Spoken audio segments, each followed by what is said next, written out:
If you're having trouble getting your students to read directions, I'm going to show you a way that you can get them to think independently using tickets. Learned helplessness is a real issue with students today. I don't know how many times a day I have students that raise their hand. When I come over, I say, "Hey, what's up?" And they go, "I need help." "Oh, well, what do you need help with?" "All of it." "Well, what do you mean all of it? Did you read the directions?" And they're like, "Nope." This is an issue. We want to encourage students to ask questions when they need help, but at the same time, be independent enough to think for themselves a little bit. So here's a method that you can use to help your students be more independent while also making your life as a teacher much, much easier. Here's how you do it. Step number 1, put them in groups. I prefer groups of 3, but that's just me.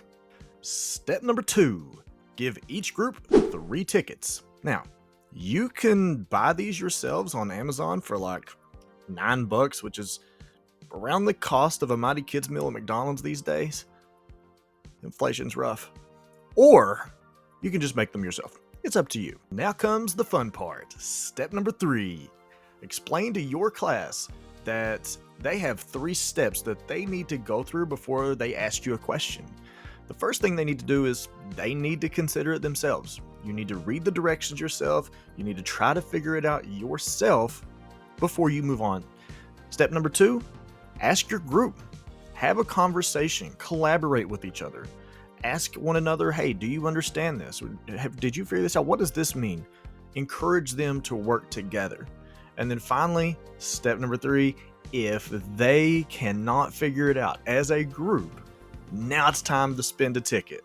So they have 3 tickets they can spend throughout the lesson, whether it's a 15-minute chunk or a 20-minute chunk, however long your lesson is. And then you're going to have me coming over with my little ticket bucket going, "Yeah, it's ticket time. You're going to spend a ticket." You will be amazed at how many groups will be like, no, we've got this. We can figure this out. And that is a good thing. We want productive struggle. And that's it. We're trying to get to 1,000 subscribers. So if you could help us out and subscribe and like, that'd be great. Welcome to Brothers on the Board, the podcast where we become better teachers together.